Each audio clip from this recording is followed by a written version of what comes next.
उन्नाव के बीगापुर के रानीपुर गांव में 70 साल पुराने मंदिर की छत मुस्लिम पक्ष द्वारा डलने से रुकवाने पर मुस्लिम पक्ष पर नर सेवा, नारायण सेवा और हिंदू जागरण मंच ने कार्रवाई की मांग की है। उन्होंने कहा है कि स्वयं रानीपुर और साउथ पहुंचकर जानकारी ली है कि मंदिर लगभग 70 साल पुराना है और स्थानीय हिंदुओं की आस्था से जुड़ा हुआ है, इसलिए जिला प्रशासन तत्काल हस्तक्षेप कर छत डलवाने की प्रक्रिया पूर्ण कराए।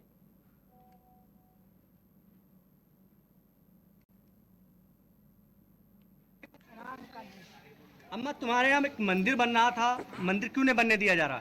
मंदिर नहीं बने दे रहा, उनको आक्राश हो रही, उनकी अजान होए कि हमारी ये पूजा पाठ ना होए। हम अब ये छाही में बैठे, हमारी धूप में माता जी बैठी रहे, छिन भरी बैठी हो घाम में, तो घाम लागी कि ना लागी, भूल भूली में पाँव धरी हो, पाँव जड़ गई हैं और हमारी माता जी तो भूल भूली में पड़ी रहे। इनका आर्डर है कि हम तो छती ना डारो, छती नहीं डारे दे। और यह कैसी कब्जा के है, 5 बीघा बिस्वा जगह है माता जी के, सब कब्जा करके घर बना लिए हैं। वही में उनका करास पर क्षमा तो करी छूट जा रहा। लगभग कितना पुराना मंदिर है अम्मा? अरे पुराना यहाँ 2500 पीढ़ी बीत गए, पूरी खिपूरी खाकर। मंदिर बनना चाहिए। हाँ, मंदिर बनना चाहिए। क्या नाम है आपका? राजकुमारी। राजकुमारी जी, आपके गांव में एक शिव मंदिर बन रहा था जिसका जीर्णोद्धार आप लोग करा रहे थे जी। वर्ग विशेष के लोग इसको रोक रहे थे, क्या है पूरा मामला? पूरा मामला ये है सर जी, हम लोग यहाँ पर आके गाना भजन करते हैं, गाना कीर्तन करते हैं। यहाँ पे रोड पे बैठ के, यहाँ पर जमीन नहीं है और 5 बिस्वा जमीन थी, सब हड़प ली गई है। और हम लोग यहाँ पर आते हैं तो ये लोग रोक लगाते हैं, 30 त्योहार आते हैं, यहाँ पर डीजे बजाते हैं या गाना या आरती बजाते हैं।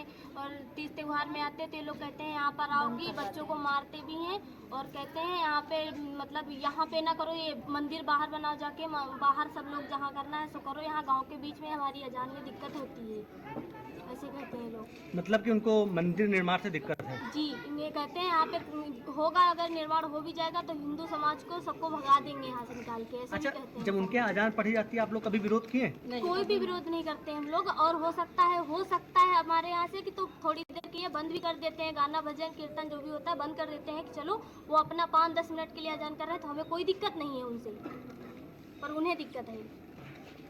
बात लोग करें लेकिन मुस्लिम समाज के लोग आपस में जता रहे हैं।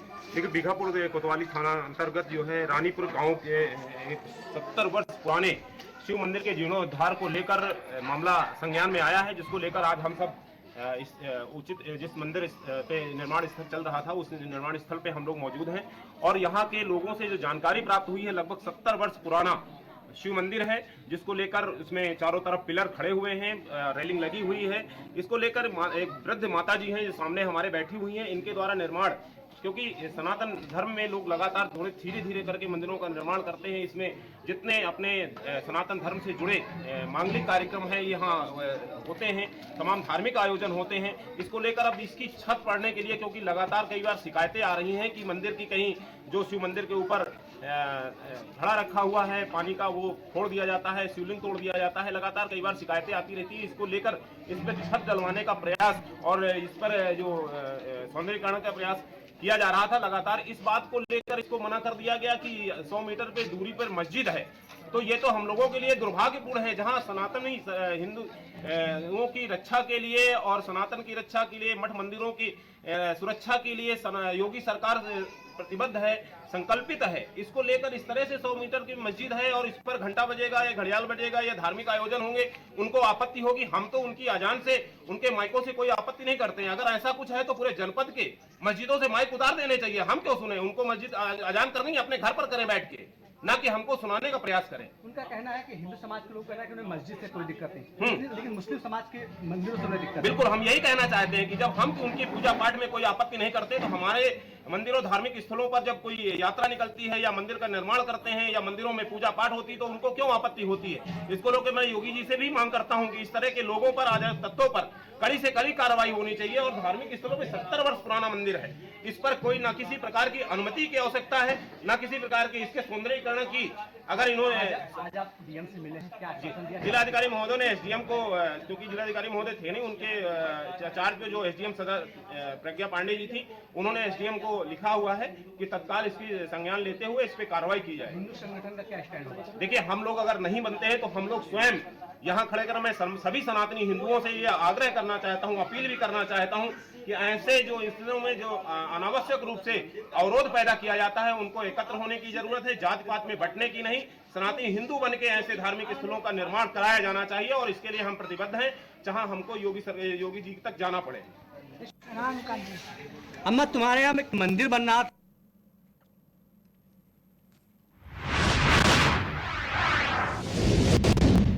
बस्ती से खबर है जहां प्रधान घनश्याम के आगे ग्रामीण बेबस हो गए। प्रधान जबरन एक युवक के खेत में गड्ढा खुदवा रहे थे। ग्रामीण ने बताया कि बिना पैमाइश के प्रधान जबरन गड्ढा खुदवाना चाहते हैं। पीड़ित पंकज श्रीवास्तव ने एसडीएम बस्ती सदर को गड्ढा ना खोदे जाने के संबंध में शिकायत की। पूरा मामला लालगंज थाना क्षेत्र के कुड़वा गांव का बताया जा रहा है। गांव में हमारी जो जमीन है उसके पास बिना हमको बताए, बिना कोई सूचना दिए हुए गड्ढा खुदाने का प्रस्ताव लेखपाल ने पास किया है और ग्राम प्रधान ने और गांव के कुछ कार्यकर्ता लोगों ने। इसमें 6 महीने पहले हमने नोटिस दिया था कि हमारे ज़मीन के पास एक बांस लगा हुआ है, उससे एप्लीकेशन दिया गया था, उसमें कोई सुनवाई नहीं हुई। आज भी हमारा फसल नुकसान हो रहा है और जब मैं उसका विरोध करने गया तो लोगों ने मिल के मेरे मतलब गाँव के खेत के सामने गड्ढा खुदवा रहे हैं और गाँव के ऐसे तमाम लोगों हैं जो जिन्होंने बंजर को पूरा कब्जा किया हुआ है। लेकिन हमारे लिए हमारे रास्ते को ना देने की वजह से लोग गड्ढा भी खुदा दिए हैं, प्लस बंजर भी लगा दिए हैं। बताइए हम अपने खेत की खेती कैसे करेंगे? हमारा फसल पूरा नुकसान हो रहा है। हमसे जिला महोदय, आपने जो है लेखपाल से कहा नहीं कि जो है बिना परमिशन के जो है गड्ढा नहीं? लेखपाल से मेरी सुबह बात हुई है तो लेखपाल से मैंने कहा कि आप बिना पूछे और कुछ बिना आदेश के, कहीं की कोई आदेश नहीं, हम ऐसे ही हम लोग को कोई सूचना नहीं, हम लोग को कोई सूचना ही नहीं दी गई है। पूरी तरह से जबरदस्ती कर रहे हैं, पूरी तरह से जबरदस्ती कर रहे हैं।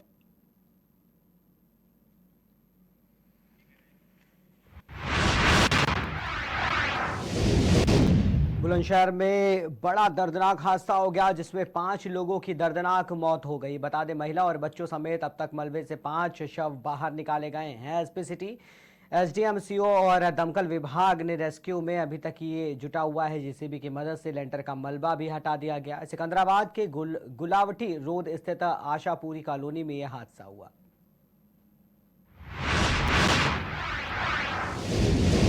बुलंदशहर की शिकारपुर तहसील क्षेत्र के गांव बरोला नगला में एसडीएम और चकबंदी सीओ ने ग्रामीणों के साथ मीटिंग की। एसडीएम और चकबंदी सीओ ने कब्जा परिवर्तन को लेकर ग्रामीणों के साथ वार्तालाप की। ग्रामीणों से वार्ता के दौरान एसडीएम और चकबंदी सीओ ने कहा कि ग्रामीणों की हर समस्या का समाधान होगा। बता दें, एसडीएम और चकबंदी सीओ की मीटिंग के दौरान चकबंदी विभाग के अधिकारी और ग्रामीण भी मौजूद दिखाई दिए। शिकारपुर तहसील क्षेत्र के गाँव बरोला नगला का ये पूरा मामला है।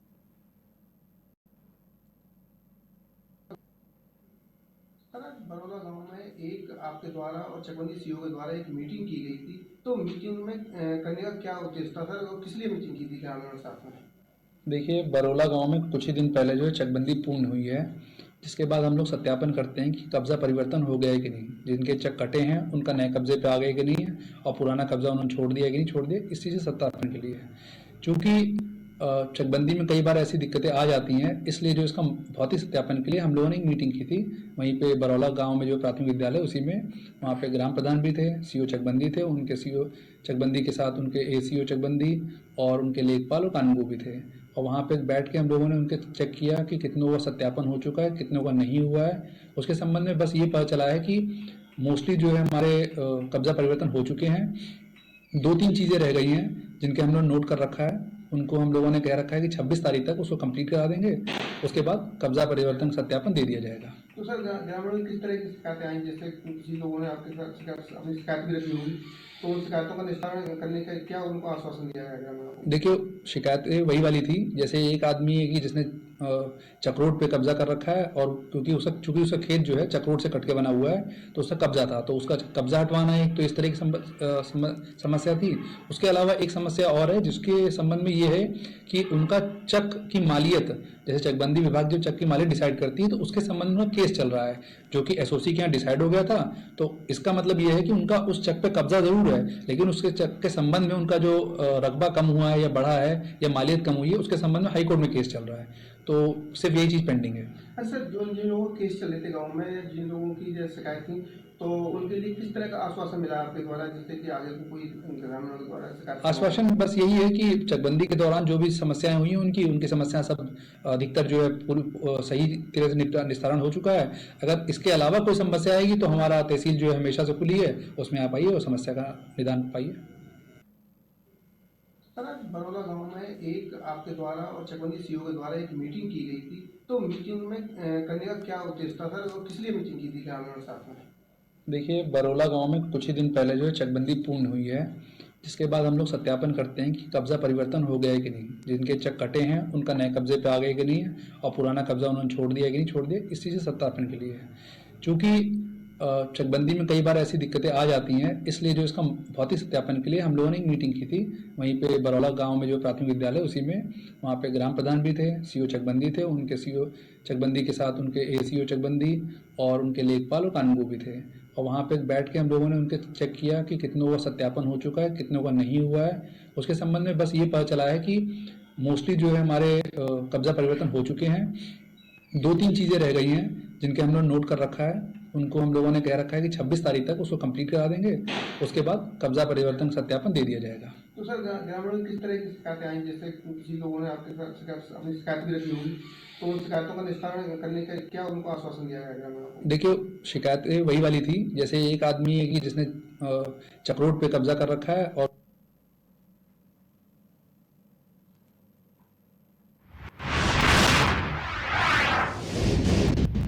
खबर बलिया से है, जहां पुलिस अधीक्षक कार्यालय प्रांगण और इसके बाहर सड़क पर हंगामा करने के वाले मामले में शहर कोतवाली पुलिस ने 104 लोगों के खिलाफ सुसंगत धाराओं में मुकदमा दर्ज कर लिया है। इनमें 44 नामजद को पुलिस ने मौके से गिरफ्तार कर लिया है, जबकि 60 अज्ञात की पड़ताल अभी जारी है।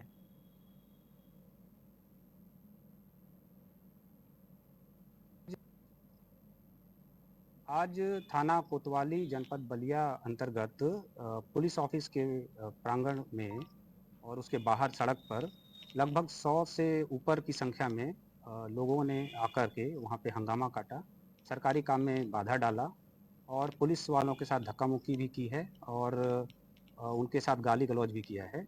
इस संबंध में सुसंगत धाराओं में थाना कोतवाली पर मुकदमा दर्ज किया गया है, जिसमें कि 44 नामजद हैं जिनको मौके से गिरफ्तार किया गया और 60 अज्ञात हैं। जांच में ये पाया जा रहा है कि ये सुनियोजित ढंग से जनपद बनारस से गाजीपुर होते हुए यहाँ आए थे लोग और सुनियोजित तरीके से इन्होंने यहाँ पर आकर के हंगामा किया है। इस पूरी प्रक्रिया की भी जांच की जा रही है। इसमें 2-3 नाम भी सामने आए हैं, जिसमें प्रमुख रूप से आदित्य राजभर और रवि राजभर और अन्य लोग हैं, जिन्होंने की गाड़ियां हायर की हैं, बाउंसर्स हायर किए हैं, गनर हायर किए हैं। तो इन सब की भी गहराई से जांच की जा रही है और विधिक कार्रवाई की जा रही है। आज थाना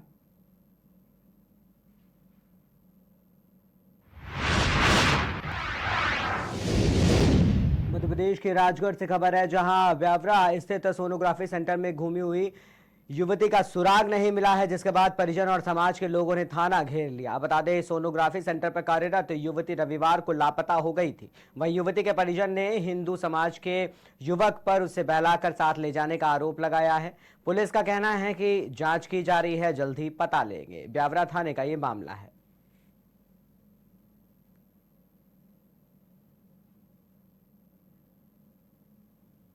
थाने का घेराव किया था, क्या मामला था, किस बात को लेकर थाने का घेराव किया था? कल एक गुमनिशान दर्ज हुआ है, युवती गुमशुदा हो गई है, जिसमें एक व्यक्ति पे आरोप लगाया जा रहा है। इसी कारण से ये लोग थाने उपस्थित हुए थे कि जल्द से जल्द उस बच्ची को ढूंढा जाए। हमारे द्वारा भी उसमें गुमशुदगी दर्ज करने के बाद जो भी आवश्यक जाँच उसमें की जा सकती है हमारे द्वारा की जा रही है और लगातार उसको ढूंढने का प्रयास किया जा रहा है। उसी को लेकर उसके परिजन आज थाने पे आए थे और उन्होंने भी उसको जल्दी से जल्द ढूंढने के लिए गुहार लगाई है। हम लोगों ने उनको भरोसे में लिया और उनको बताया है कि शीघ्र से शीघ्र उसको दस्तयाब हम लोग करेंगे, आप चिंता न करें। सर, दोनों बालिग है या क्या है, किस तरह की अभी तक सामने है? हाँ, लड़की बालिग है और जिस लड़के पर वो आरोप लगा रहे हैं वो भी बालिग है। कौन कौन से समुदाय का मामला है? लड़की भी मुस्लिम समुदाय से है, लड़का भी वो जाटव समुदाय से है और दोनों लड़के पे आरोप लगा रहे हैं, दोनों की हम लोग जांच कर रहे हैं। जैसे भाई साहब आज एसपी साहब यहाँ आए थे, कलेक्टर साहब आए थे और थाने में घेराव की जो स्थिति बन रही थी, तो एसपी साहब थाने नहीं आए। एसपी साहब, कलेक्टर साहब तो अंजलियाल मंदिर का जो ये झांकी लगी थी उसका आभार प्रदर्शन करने के लिए काफ़ी लोगों को बुलाया गया था। उसी कार्यक्रम में एसपी साहब, कलेक्टर साहब वहाँ पे आए हुए थे। सर, ब्यावरा थाने में ये आए दिन इस तरह की घटनाएं हो रही हैं, इस पर क्या अंकुश लगाने के लिए पुलिस प्रशासन क्या कर रहा है? पुलिस प्रशासन अपना काम कर रहा है और कई दुर्घटना ऐसी होती हैं कि लोग